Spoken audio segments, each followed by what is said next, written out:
Hi there, I'm Mcrosbie from Finch Chevrolet in London, Ontario, Canada, and you're watching Cars and Crosby. And we're at Vettefest 2024, another amazing year of Corvettes. And I'm going to go over everything that I see here. It's a really great show to be able to showcase what the Corvette community in Ontario, Canada is like. And I also really like to just kind of give you guys an update and show you guys some things that I see. There's usually a common theme throughout these annual episodes that I do here. So here we go, starting for 2024 Vettefest.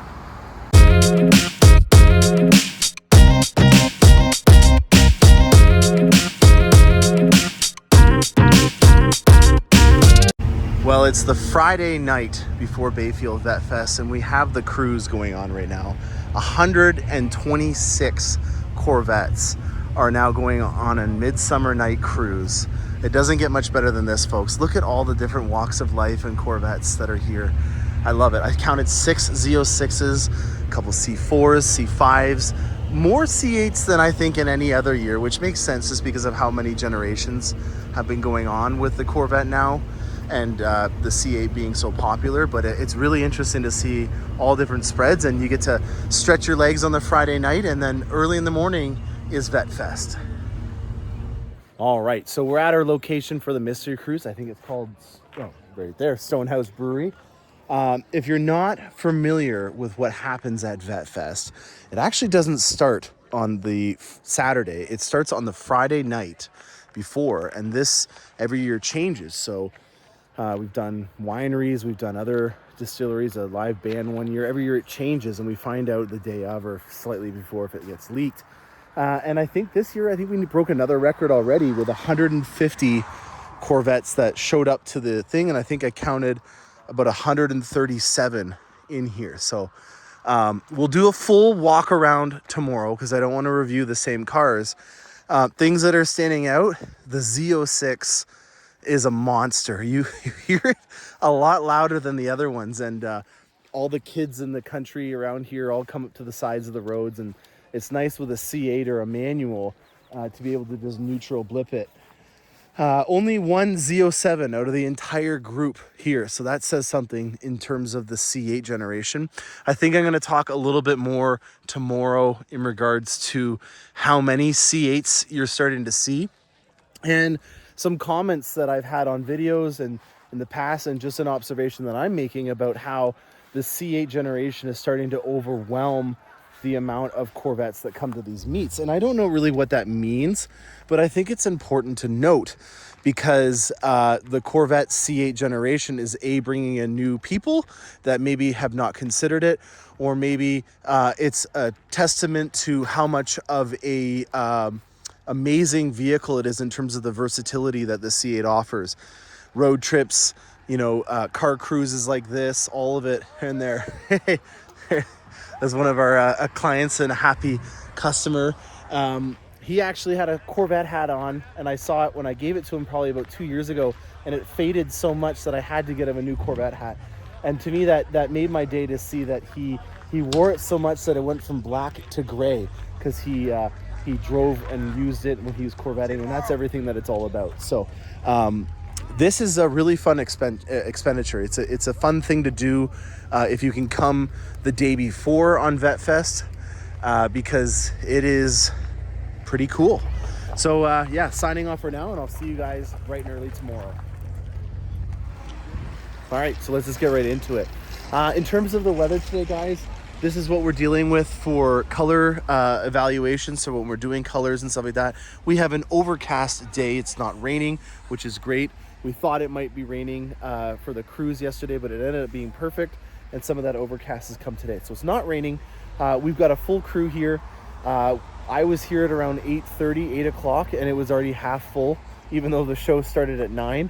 I did hear rumors that there was someone here at 5:30 in the morning this year, and I find it hilarious how at most car shows, if the thing says that it starts at a certain time, people are coming ahead of time. So if you're just getting into the car culture world, when someone says that the car show starts at that time, there'll be people there before. So if you want to get more of a fix and maybe it works for your time frame, go ahead a little earlier. I know that the organizers don't like it, but I enjoy it. And if you're like me and you go to a car show on a Sunday, the earlier you get there, that means the more time you have with your family to be able to do things after. So some sound advice from a new dad.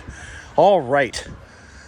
This is Vettefest. If you're following along for the first time, this is a Corvette festival that is housed right off of Lake Huron in a cottage country town called Bayfield.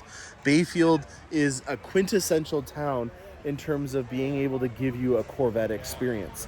It's cute. It's got nice characteristic bed and breakfasts. There's lots of cool shops with knickknacks and stuff like that. There's a beach, and it's right on the Sunset Capital, voted by National Geographic. I'm not making this up. National Geographic voted Bayfield, Kincardine, kind of this area, as having one of the best sunsets in the world. Yeah, argue with us in the comment section if you don't believe me.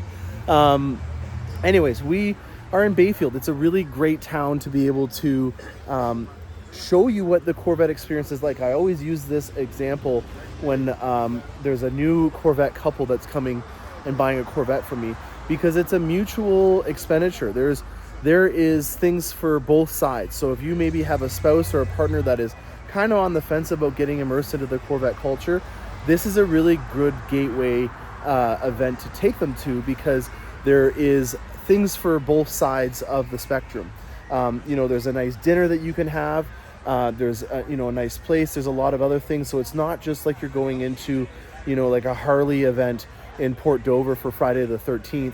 It's a little bit more of an even keel with the amount of amenities and things that you have. So if you're considering going to a Corvette event and you have a Corvette, this is, in my opinion, a really great starter show to go to, because it has a lot more amenities and it accommodates a lot more preferences. So I've already skipped over way too many Corvettes. We've got to get back into seeing what we have here. So let me just take a quick break, compose myself, and we'll go through some stuff. Well, I didn't make it too far, pretty much where I started. We got a purple Corvette that's on fire, and this is a color that we're going to be talking a lot more about in the near future, because there is hysteria now available for the 25 model year. So purple is back for Corvettes, and it's nice to see a nice C4 here with a, what'd you say was under the hood of this? Stroker. Oh, a stroker. Very cool. Well, I like it, man. Good style on here. It looks good. Got some Jake logos on the center caps there. Very nicely done. We've got ourselves red mist. Red mist on an overcast day is something that I definitely want to talk more about. There's a wide body over there that I want to showcase it on, but I think with the amount of metal flake in red mist, it really showcases what that color is made of. I gotta tell you, I think I might be more of an advocate for red mist metallic than I am for my own Corvette color, just because of how much it changed the market in terms of how many people started buying it in such a short time frame. I can't really think of another color that came onto the scene and became one of the most popular colors right off the bat. There's a cool way to commemorate your window sticker. You can get it embedded or engraved on a piece of wood. That's pretty cool.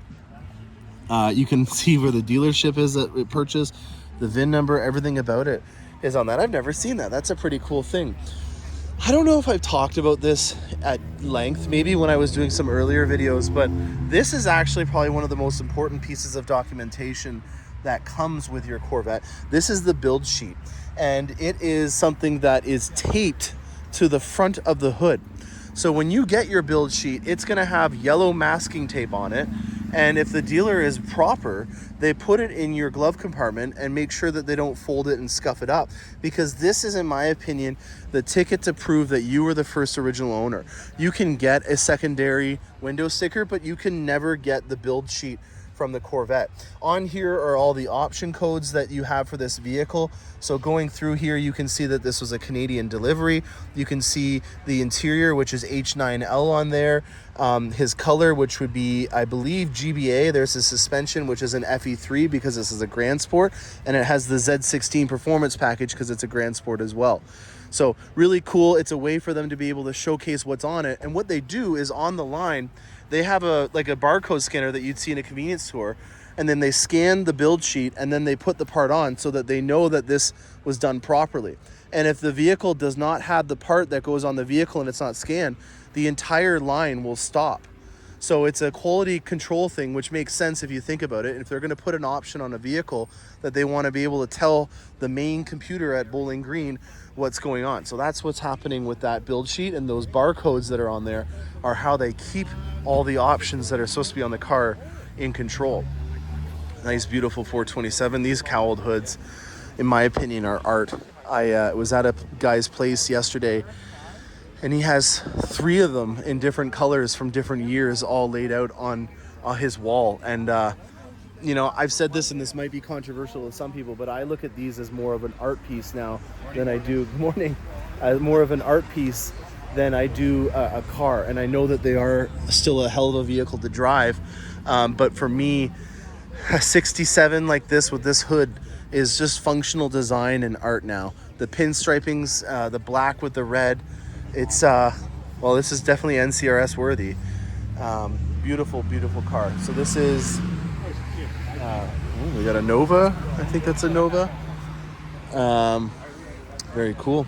All right, let me get some more things to talk about, and we'll start off again. All right, we're going to talk a lot about Z06s today, and I want to shine some light on the previous Gen Z and a package that was available on it, and it kind of gives me a little bit of a reminder to the graphic design package that they have on the new generation, but it's a special edition on the C7 where it was not on the C8. It's just like a design appearance package that you can get. So this is a C7 edition, C7R edition from 2016. It only came in this color, and there was a couple of things that were unique about it, mainly being a satin vinyl finish, and it was a Z07 as well.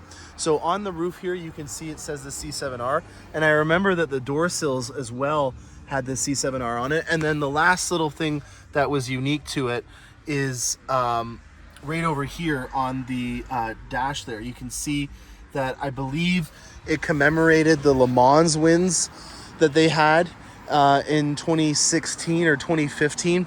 We do good at Le Mans. This is our thing. And also, if you're not aware, our factory spec colors for Le Mans is, or any major racing event, is Corvette Racing Yellow. We have competition yellow coming back to the Corvettes for 25 model year. And I actually got to talk to Team Corvette about yellow and the racing pedigree when I was down in Bowling Green in the spring. And he said to me that, yes, the factory racing team is always in yellow, but he was kind of going on about how actually Corvette Racing always slightly changes their cue of yellow whenever General Motors puts on their regular retail vehicles a similar color. So it's kind of interesting. So racing yellow is our color, and whenever we put it on a Corvette, it seems that a couple years later the retail versions are available in that yellow, and so then the racing team will then change the color of the yellow a little bit just to make it different. And as you can see here with the C4 and then the C8 over there are a bunch of different yellows that you can get. Oh, even over here. So that shows you that I was not just making that up. They changed the hues of the color of the yellow because the racing team always wants to have a different color yellow than what they sell on the retail level. That was the story from General Motors when I was down in April, and I think that's pretty cool. So C7R edition is a Z07. Z07 means that it comes with a stage 3 aero, which is an adjustable wicker bill, carbon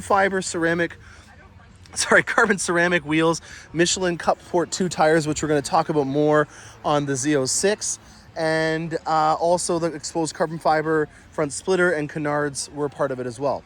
Jake logo looking nice in a satin finish, and yeah, not in too many of these out there. So this is definitely something that I think if you were looking at trying to purchase for an investment and you wanted a C7Z, this is something that I would be looking out for, because they're probably getting to the time now where they might start changing hands now that they're 8 years old. That's already an 8-year-old car. Jeez. All right, here's a wide body that we have done a video on already. It's a Finch original, and I thought it would be a good idea to showcase Red Mist Metallic in an overcast day, because to be honest with you, like there's hypersonic gray over there, Inferno orange, yellow. Look at this. This is Lindale blue, I believe. The metallic colors obviously help out when there's light, but look at in an overcast day how red mist metallic still looks very shiny. The amount of metal flake in this color is absolutely ridiculous. And on a wide body in particular, where you have these extra big hips, you can really notice the amount of depth and character that this color brings to the table. So a body color to match E-Ray.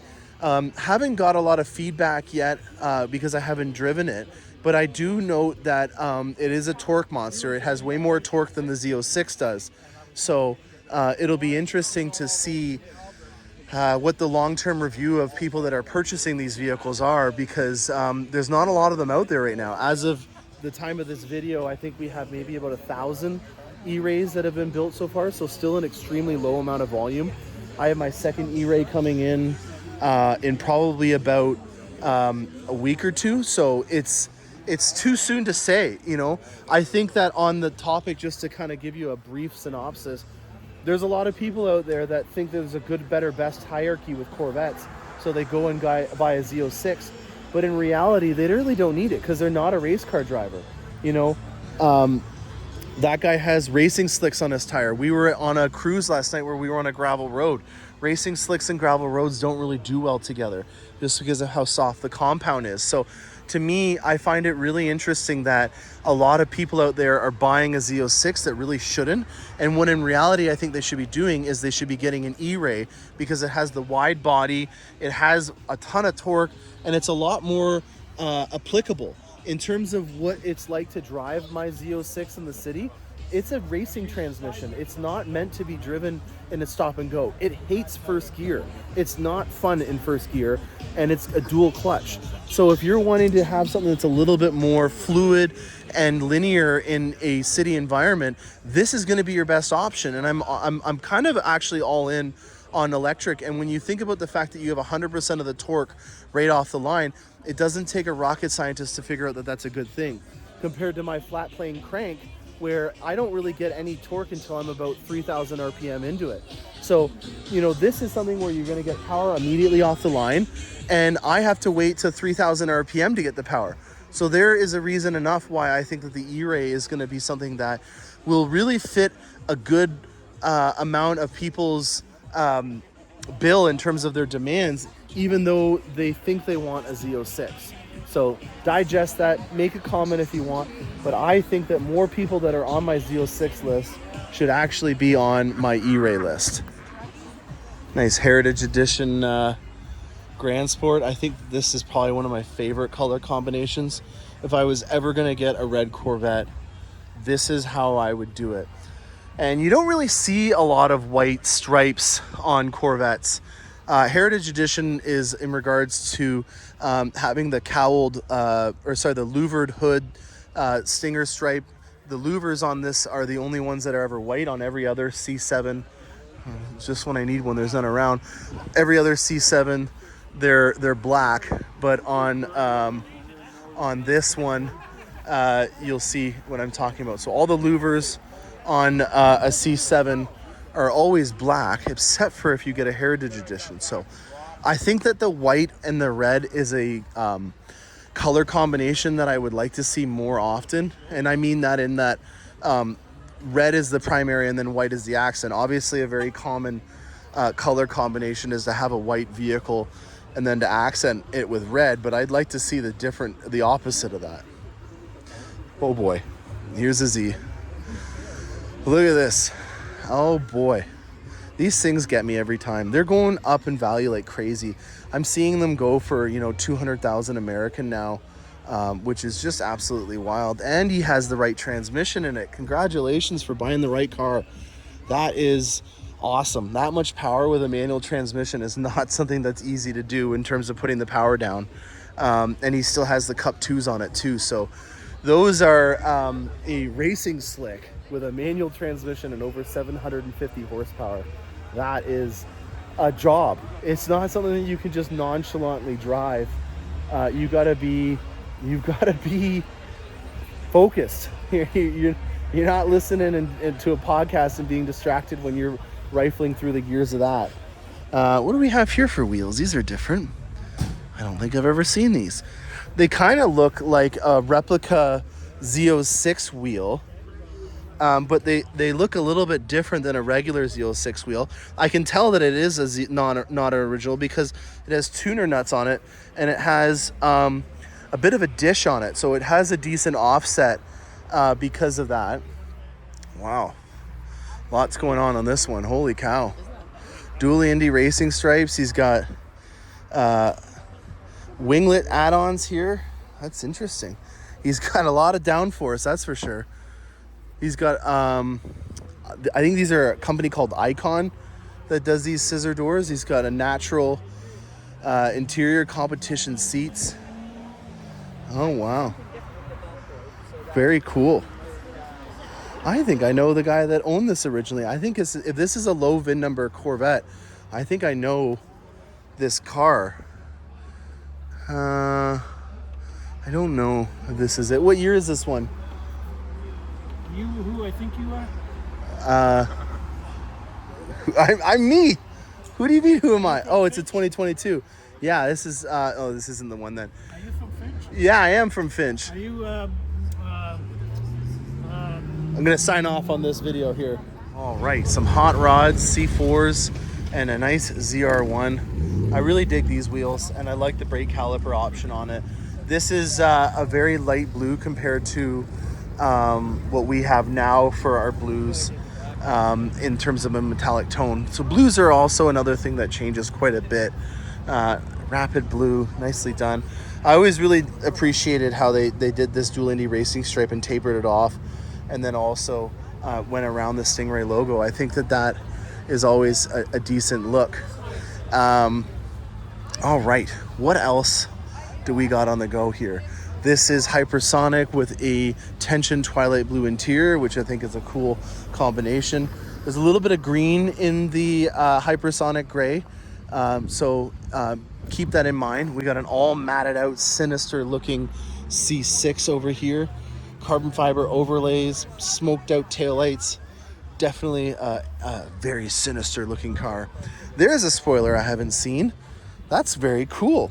I kind of dig how that works. It just kind of scoops the air in here and pushes down the rear end. That is a very nice dish on those American racing wheels as well, and some side headers. This is actually a pretty nice looking car. Look at this curvy girl. That is a cool Corvette. I think one of my favorite styling cues about these was the handles on the top here like this. This one seems like it's a little pushed in. Usually they're a little bit more flush, like this pace car is over here. But I thought that was a really cool place to put the door handles on it. They've always been very functional in terms of making them not stand out and just be an add-on. You know, we had the slight little insert on the C7s here, and with the C8s, they're completely hidden altogether underneath the boomerang, or right here on the car. That's where your handles are for the C8s. So very cool Corvette. I dig the amount of options that are done on it. Look at these headers. These are absolutely gorgeous. So very cool 1976 Stingray with some cool modifications done to it. I wonder when they would have been done. Like, were they done when they purchased it and the mods were kind of out and about, or are they more recent modifications that you can now purchase and do to it? I don't really know a lot about those Corvettes, so I'd love to learn more about them. Maybe one day I'll have one, but yeah, very interesting set of modifications to that. All right, Borla exhaust, nice pinstriping on the accents, but one thing that I want to showcase is his phone holder. Take a look at that. That's pretty cool. I like how it's very flush with the screen there. It looks like it does a good job at holding the phone on there, and it's in kind of a really good position for it. Where did you get that phone holder from? Is it made for a C8s? Yeah, it looks like it. That's really cool. That's a really cool phone holder. See what I mean? How it's kind of contoured to the bezel there? That's a really sharp, clean look.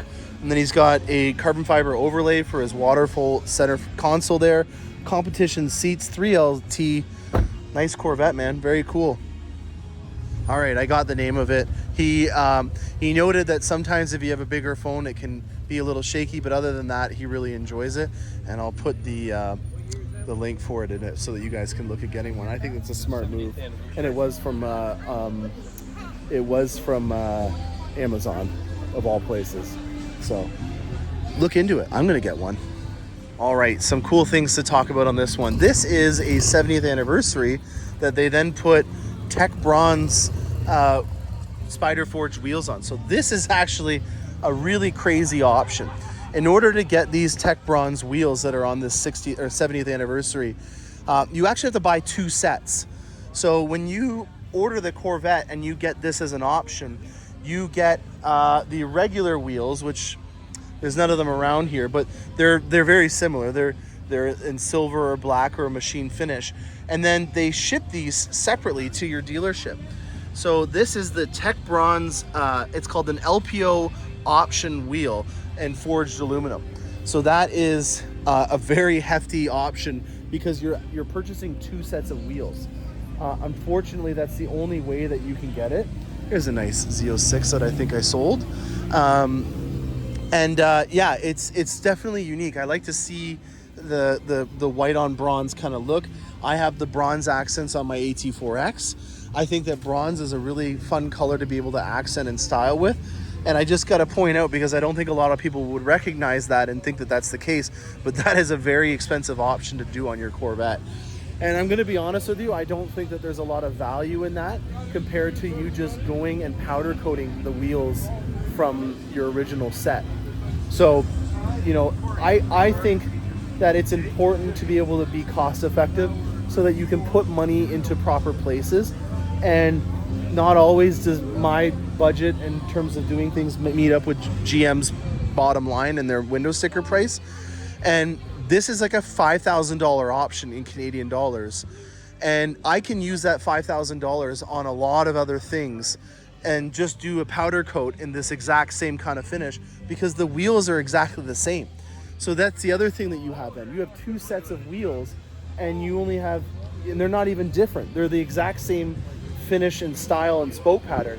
So you don't really get any benefit from that. It's not like you have 2 different sets that look, I guess you could technically put a track set on one and the other set have an all season set.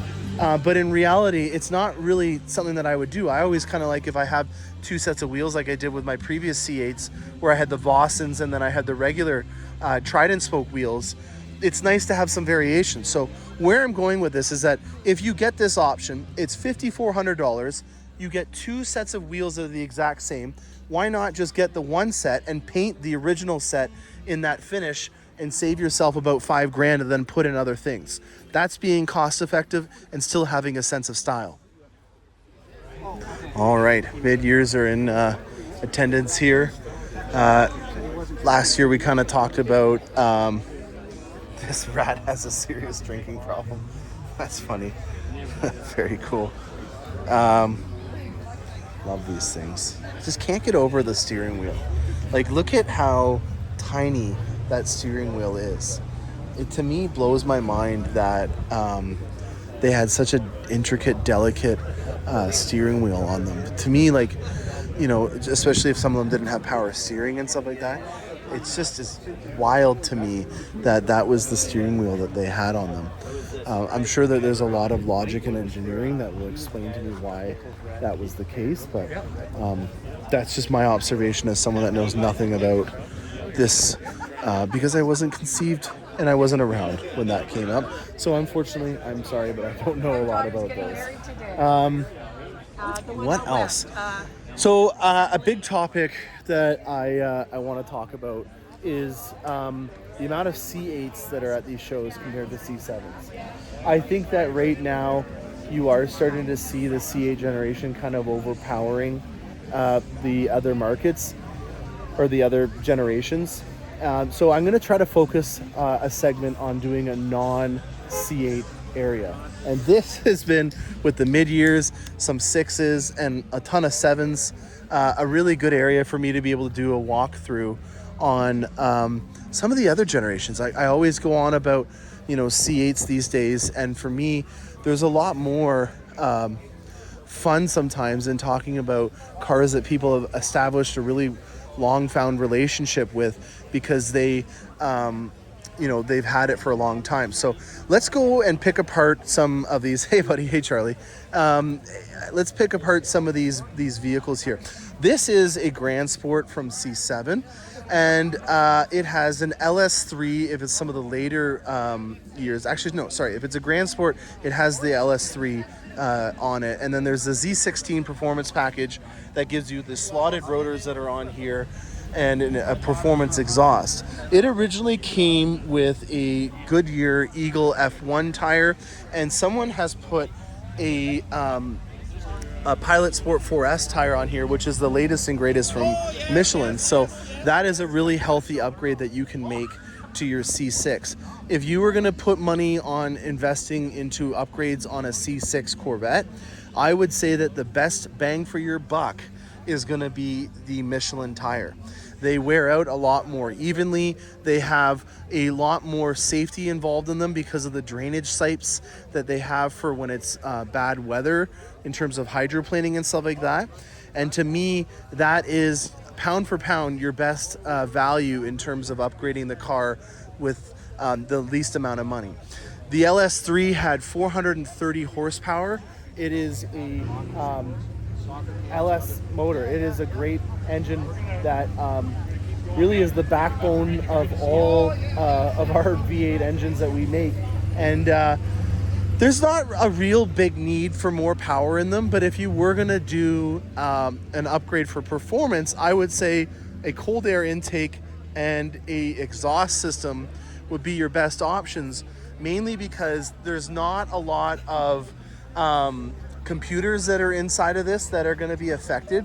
And where I'm going with this is that if you start to do cold air intakes and a lot more things that are related to the aspiration of the car, it won't really do as much as you think on a newer vehicle, because the computer systems are geared towards making sure that the same air to fuel mixture and all the things that it had from when it was spec'd out at the factory in terms of tuning are there. So you actually may be doing more bad than good and just throwing your money at the car and not really getting any performance gains, because you didn't tell the car that it was going to be getting more air. You didn't tell the car that it's going to be getting a better exhaust. And so if you're doing it for aesthetics and acoustics, great, do it. If you're doing it because you think you're going to get more power, you are going to get a bit more power, but not as much as you think. And where I'm going with that is, if you were wanting to be effective in terms of performance upgrades, a C6 is going to be kind of the sweet spot in terms of it being a really relevant modern design, in my opinion. Still, I know that this is a 15-year-old car now, but you get a lot of bang for your buck. And because it's a 2011, or it could be all the way up to a 13, there's a lot of places that you can get your parts from. You don't have to go to a GM dealership to do it.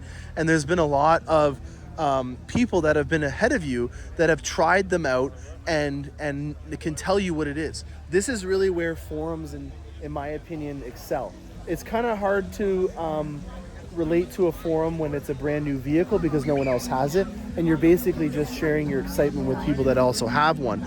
But where this really comes into hand is there's people that have done what they've done to their Corvette and have documented it, and then you can access it years later and be able to take advantage of their knowledge. So at this point, there's very well established parts lines and depots and descriptions on how to do stuff. And if I was to get a Grand Sport from the 6th generation, I would do a cold air intake and exhaust to start off with in terms of performance. But the first thing that I would do is I would get rid of the Goodyears and I would put on a set of Michelins.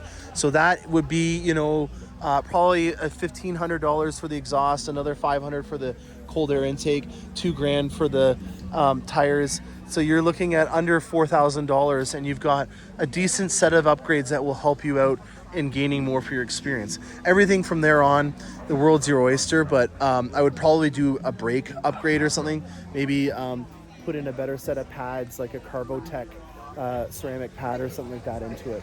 So 6th generation, that's my thoughts on that.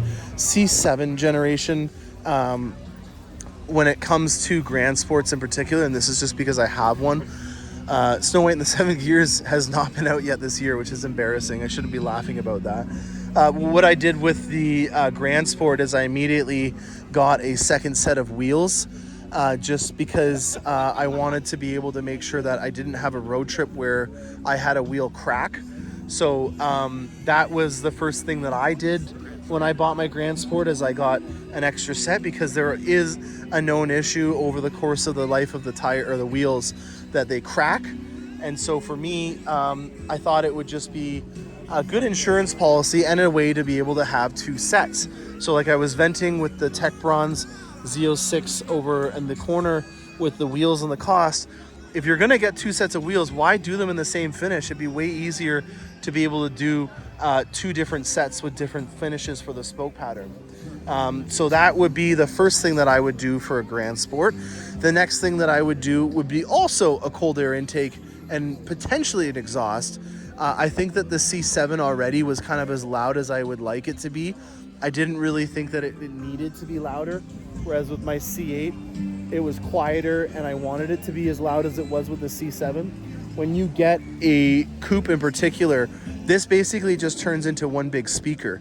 In a speaker, it's, you know, essentially a box that reverberates the sound around. And because of the exhaust running through the center tunnel here, the reverberations and the sound and everything kind of make this to be one big amplified speaker. So I actually did not see the need in doing an exhaust on my C7. I think that it's just the right amount. You know, I'm not going for noise. I want to have something that if I don't feel it has the exhaust note that I feel like it should have, that I can kind of finesse the exhaust note and make it what I want. So if you haven't followed along, when I got my C8, I felt like it was a little bit less of the GM muscle oomph that I wanted from a pushrod V8. And so what I did is I did an AWE exhaust, which was probably one of the least aggressive exhausts. I'm just aimlessly looking around to see if anyone has an exhaust to back up what I did. It's probably one of the least aggressive exhausts that you could get for a C8. But I wasn't going for that. I wasn't trying to get, you know, a horsepower target. I wasn't trying to make this thing sound like it's a dragster. I wanted it to kind of have that lub-dub kind of muscle car sound and be less of a refined sound that I feel the C8 has with the LT2. Now, there's a lot of reasoning behind why the exhaust is not, in my opinion, as good as the C7s, and it has to do with common sense. You have an engine in the front and the exhaust is now going through the back. You have a very long trombone to be able to play your music through. Whereas on a C8, you've got more of a French horn, and it's just not going to have the lungs to be able to do the same thing because of how small the area is that it has to wire through the exhaust. Now, don't get me wrong. There's obviously a lot of cars out there that are mid-engine that are very loud, but you know, they're normally in a lot more aggressive engine too. You know, like the flat plane crank is really what helps out with the exhaust quite a bit on a C8. And I think maybe there's just some new sound regulations. I honestly don't know why the exhaust is as quiet it is on a C8 stock. Maybe that's something that I need to get to the bottom of. So if you have a non-C8, I hope that you have appreciated that I've recognized that I talk way too much about the C8s and that I'm trying to do more on other generations. I'm really digging these headers. This is the second mid 70s. Oh, it is another 70. Oh no, 73. These headers to me are just absolutely cool. I really enjoy that. Look at these. These are basically drag radials.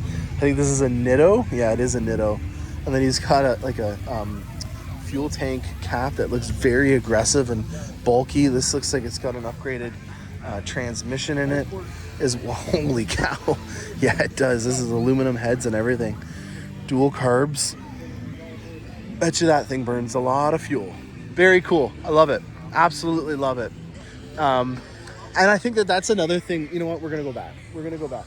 This guy, you can tell, has gone through multiple stages of upgrading the vehicle, and he's probably learned things about when he did something here and how he needed to be able to help it do something else down that. So, you know, it's kind of fun to be able to see a car like this because it's probably gone through a lot of different processes of changing throughout the years.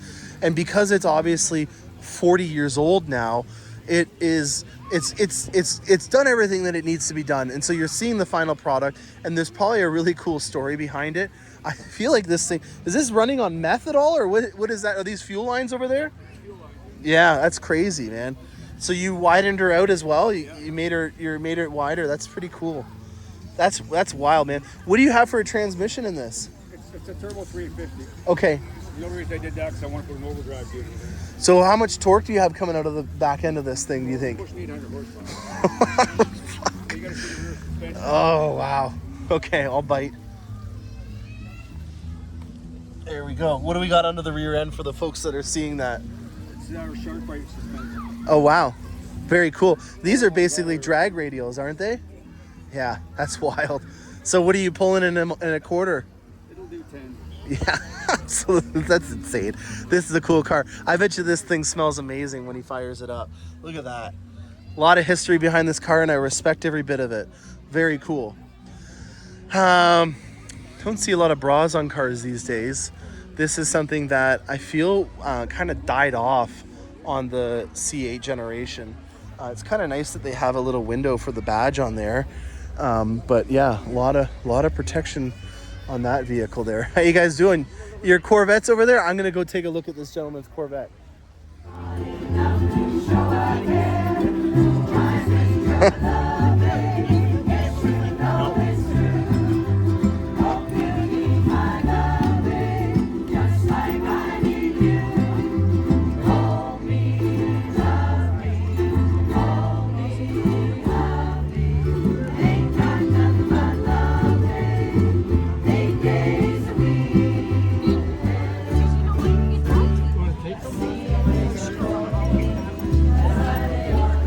How cool is that, guys?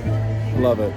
It's a good amount of culture at these events, and I think that's a unique touch, having a 25-person ukulele band at your Corvette show, and I'm not mad about it. I absolutely love it. Every year these are here, and every year I always comment about how I love this concave logo that has the glass Corvette Chevrolet in there. Love it. It's just unique. I haven't seen a lot of emblems that are like that have that kind of depth in them. What else? We've gone a lot about yellow today. There's a Kalahari this is brownstone. This is an extremely rare Corvette because brownstone was a 1-year color. So if I'm not mistaken, this is going to be a 15 Corvette.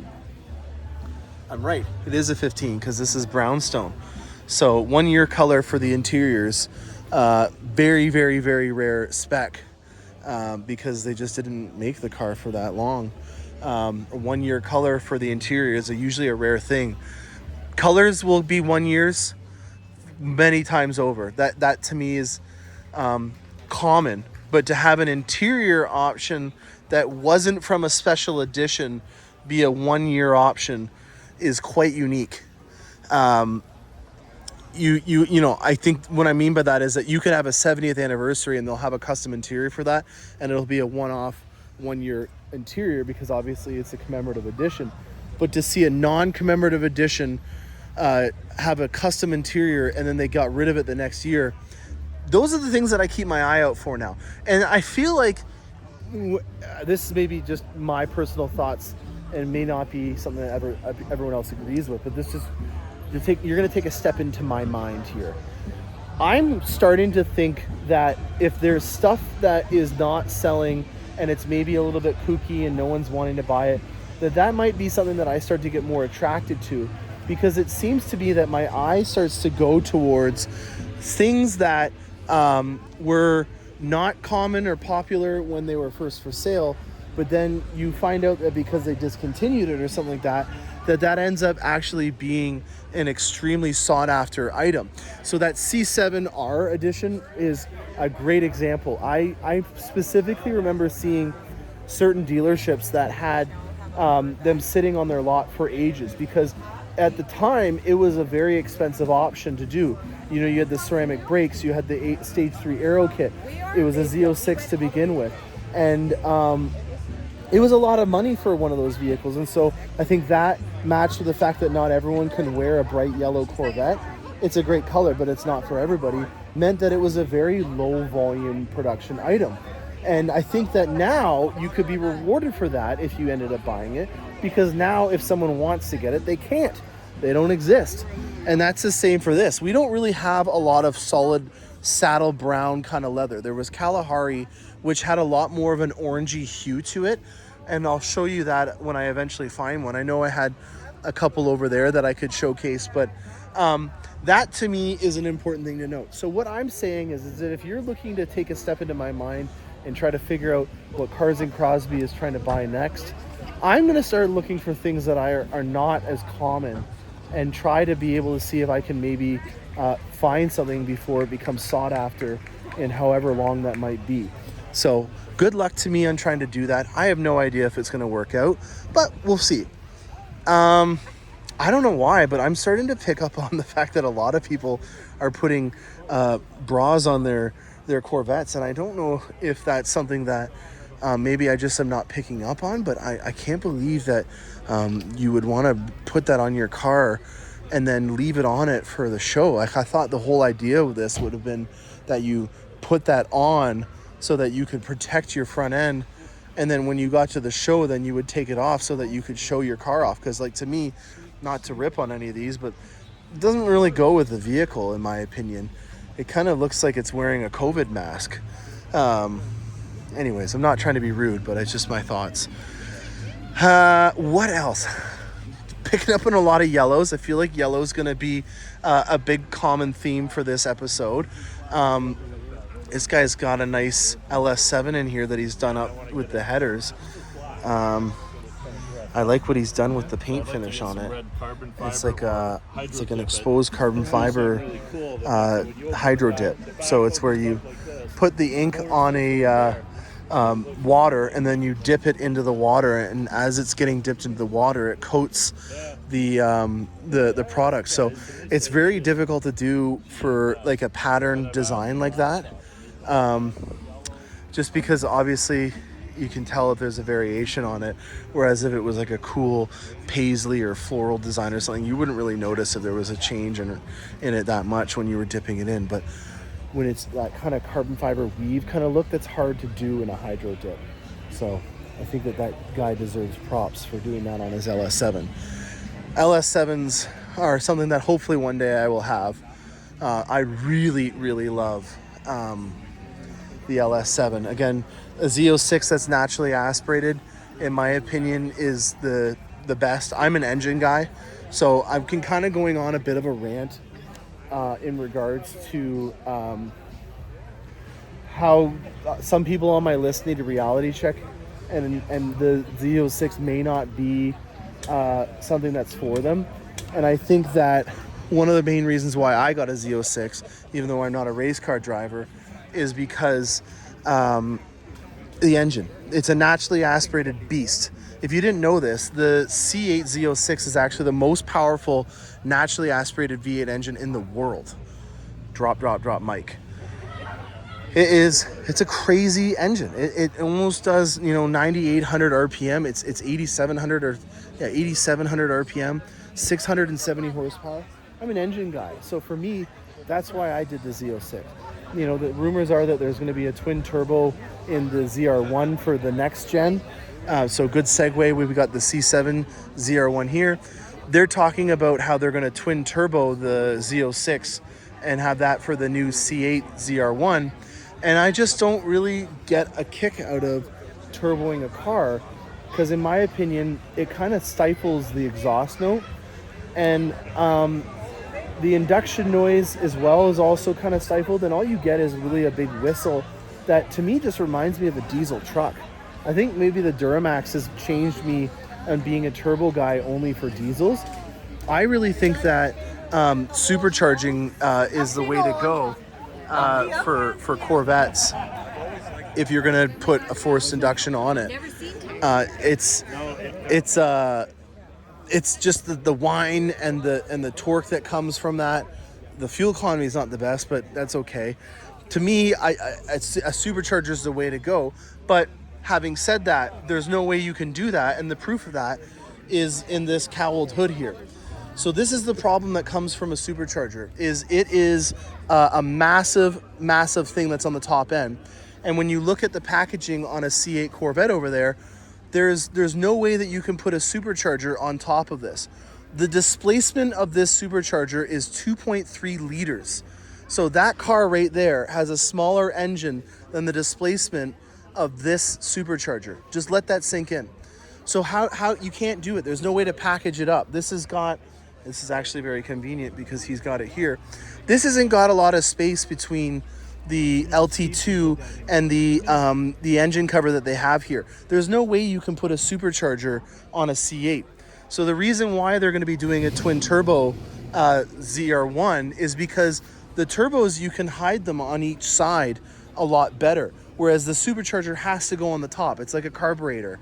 And so, I guess you could do a centrifugal, but it still takes up a lot of space. So there's that component to it. There's the fact that when you're doing forced induction in a mid-engine vehicle, there's a ton of heating that's involved with that.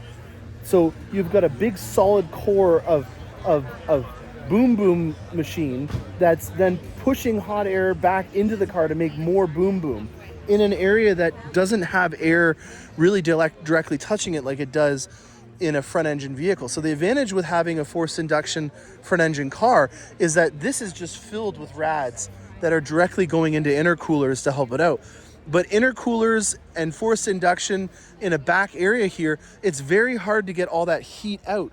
And so the amount of weight that you have to add onto the vehicle in order to keep a mid-engine car cooled off when it has forced induction kind of negates some of your performance, because you're adding literally 200 to 300 pounds of intercoolers just to be able to keep this new engine cooler because of what you did to it to make it have more power.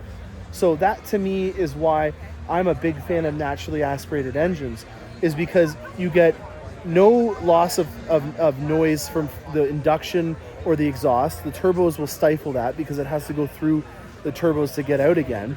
And you have a lighter vehicle. It's more agile. It has, in my opinion, a more linear torque band, so you don't have the power coming on in big leaps and bounds. It won't kick like a mule as much in a turbo or in a non-turbo as opposed to a turbo. And so for me, I just really get a kick out of the naturally aspirated thing. So that was a very long rant to say that I love the LS7, I love the LT6 because they're naturally aspirated. The supercharger version's not bad. I don't mind it, but this twin turbo ZR1 is going to be a new territory for me. This is the first time that a Corvette has ever been turboed. And I guess I'm excited to be have my expectations exceeded, but my expectations are pretty low right now, if you want me to be honest with you. It doesn't, for me, it doesn't sound like something that I'm going to be coveting as much as I am with that beast over there. So yeah, hope you guys can comment about what you think about having a turbocharged flagship Halo car in the GM Performance lineup. It's new, it's never happened before, and I want to get your feedback on that.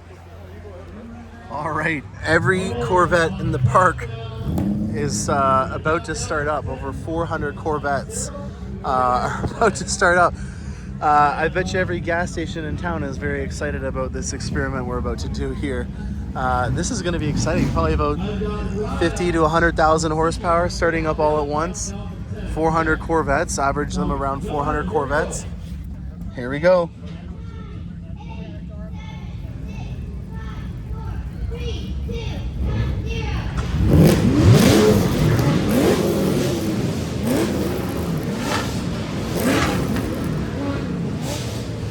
Won't really be able to go in the center area unless the music goes down, so we'll have to talk from a distance about what we have in the core field here at Vettefest 2024. Haven't really done a plate update for you guys yet. I rate 8. I don't know what that one means. Formidable. There's a good one. A Beast C8. Oh, a Callaway. Holy cow. Is this ever a beast? Is this a real Callaway?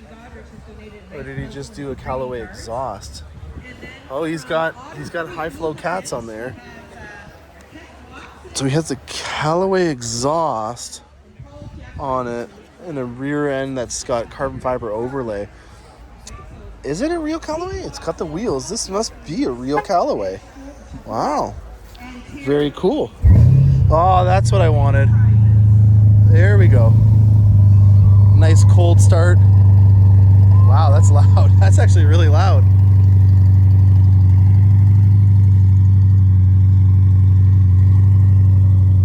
Very good. So that noise is from two different things. And thankfully, because this is a coupe, we can see in here. Those are high flow cats. So one of the things that it does is it filters the air out so that we can all have a happy place to live.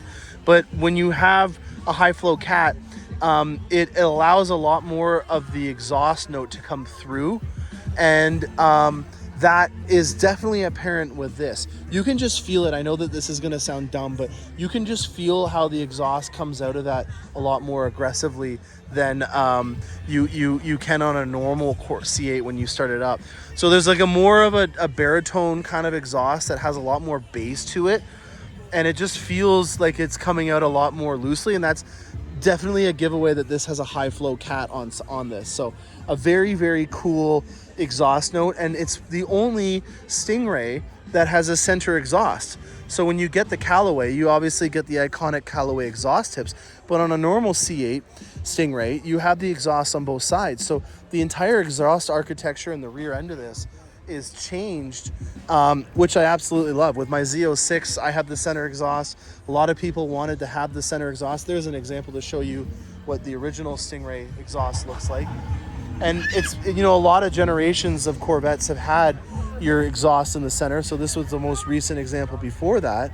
And you can see here you have a center exhaust. So that to me is a breath of fresh air. I think a lot of people really didn't like having the exhausts on the outside. So having them back in the center to me just feels a lot more on brand for a Corvette.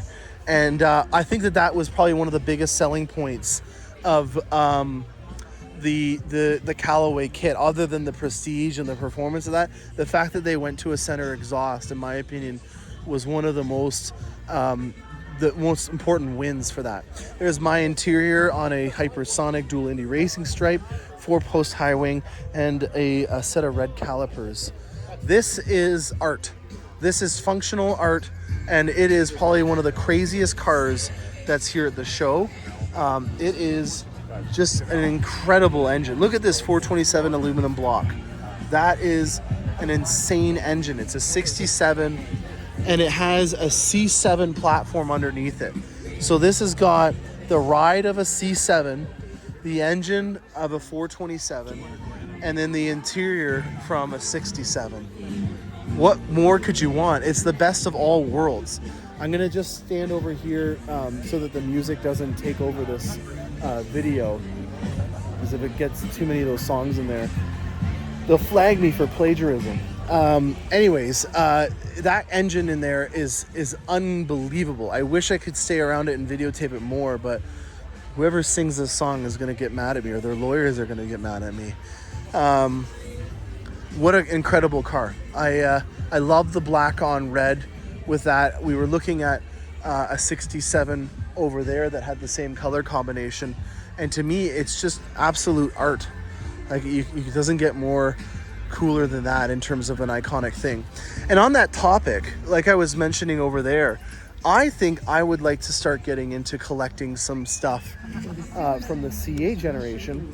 And for me, I can't think of a better thing to collect on one of those other than the hoods. But for the C8s, what is it that you would get to then mount on your wall to kind of be a piece of art, like you can with, for example, that 65 over there? I think it's going to be this. This is the rear deck lid from the C8, and I think that this would be an iconic piece that you could put on the wall up beside, let's say, a cowled hood or something like that, and you're going to get a really good idea of what the car was all about in one part.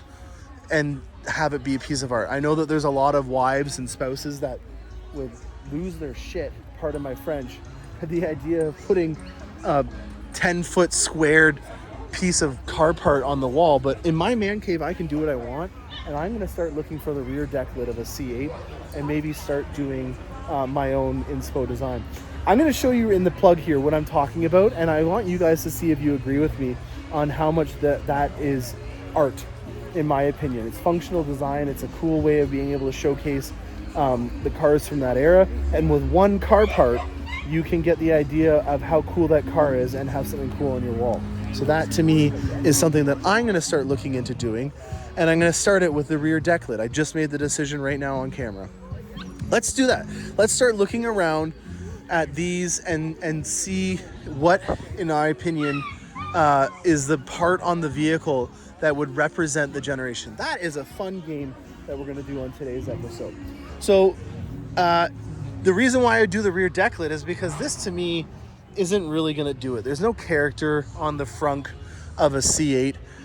I think that you need a little bit more character, and so for me, that's why I was choosing the rear deck lid. I think that this is perfect. The front hood on the C4 here, I think that especially because of how the lights and everything, I'm sure we could try to get those to be on the wall as well. The C7, I think it's a toss-up. The louvers on the front end here are pretty decent, but the rear deck lid has also got a lot of curves on it.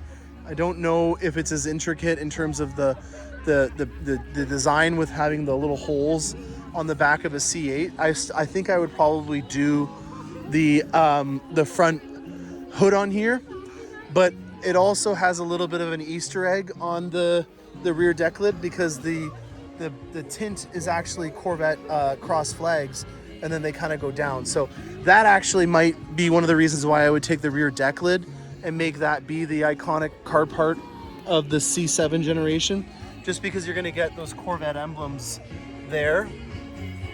But the louvers on the front end of this are kind of functional design that, you know, is a fun way of showcasing the vehicle. So it's a toss-up on the C7 what I would do if it would be the front end or the back end.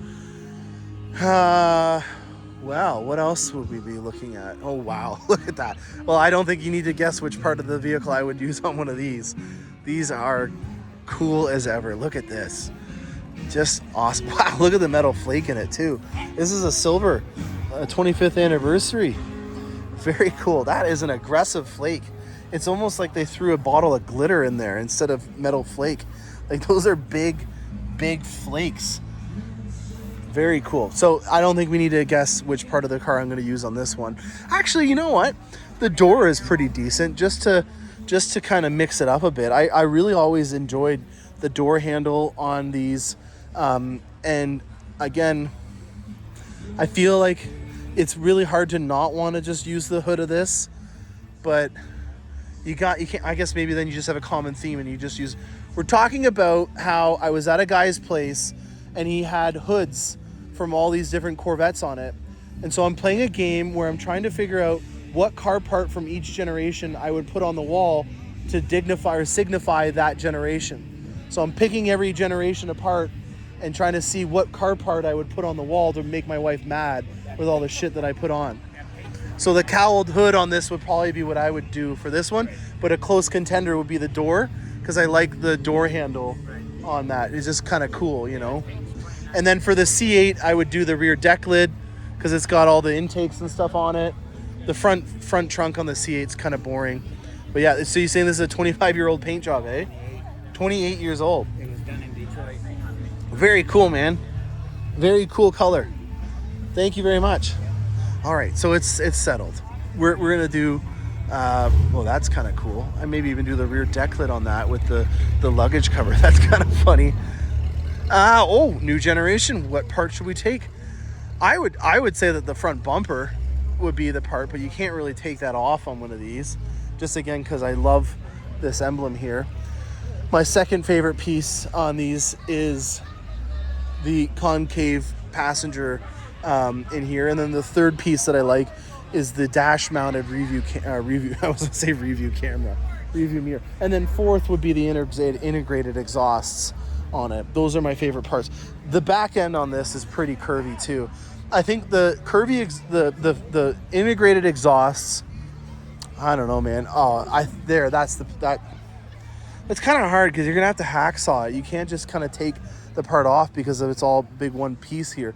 So it's definitely not the hood that I would take from this.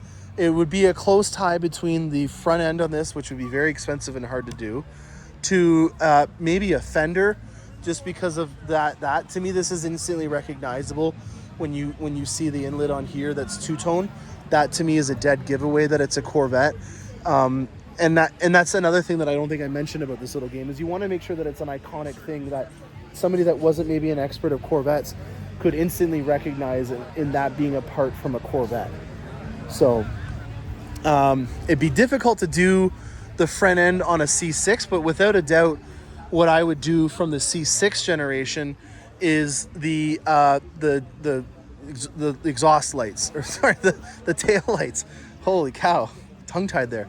The tail lights from the C6, I think, are probably the most iconic, recognizable version. You see it on the C5s as well, but I think that the C8s really did a good job at having the best tail lights from the Corvettes. They got a lot more aggressive, and they went off kind of in the left field with the C7s and the C8s in their exhaust. But as you can see here, this to me is a more iconic Corvette tail light. And if I was going to pick a part from the C6 to put on a wall, it would definitely be the back end. So we got the back. Let's start from the bottom here. We've got probably a fender from a C1, maybe the front end from a C2. From a C3, we would want the cowled hood. From a C4, we're gonna do also a hey dude, we're also gonna do a cowled hood. The C5, I don't know. What are we gonna do for a C5? There's a C5. What are we gonna do? This isn't bad. I don't mind the fender on the C5, but that doesn't really give it away. And again, if we're gonna do the back end, I think that the C6 is gonna be the better one to use. I just didn't like the ovalness of these. I like the more rounded. I keep saying exhaust lights, the rear tail lights. I would have to say it would probably be the side fender. It's a kind of fun intake on the side there. There's not a lot of functional design on the front end of a C5. It's a very clean layout. So we're gonna go with the fender on a C5. We're gonna go with the back end on a C6. We're gonna go with the rear deck lid we're gonna go with this. We're gonna go with this for a C7. No doubt, a cowled hood for the C7 with the carbon fiber. Now you can't take this and mount it because this is actually part of the engine. So the engine is exposed on the top end here. So this isn't gonna be something that would come off on the wall. So actually, you know what? I reneged that. I'm not gonna use this because you wouldn't be able to get the idea of it. It would just be this massive hole in on your wall display. So I would go again with my original thought, which is to use the rear deck lid because you have the Twin Flags logos that are on there as kind of an Easter egg as the tint. And then on the C8, we would do the rear deck lid as well. All right, I think that has been a fun game, and I think that you guys have got an idea of what this show was all about for this year. I hope you guys enjoyed this episode. We didn't really talk about anything else going on. A reminder, on the 21st of September, we have the Corvette Takeover, and it is going to be at our dealership in September. It's on a Saturday. Come in at around 10 a.m., but as you know, wink, wink, probably come a little bit earlier if you want to have a good seat at the show. And I think the next adventure that I'm going to be going on is going to be the Corvette Caravan. So I'll see you guys down in Bowling Green for that. I have lots of lot update videos that I've kind of been shooting videos of and haven't really compiled them together. So there might be a bunch of different time frames in a video coming out after this one. I hope you guys enjoy. And thank you very much for watching. I'm Mcrosbie. Stay tuned for more.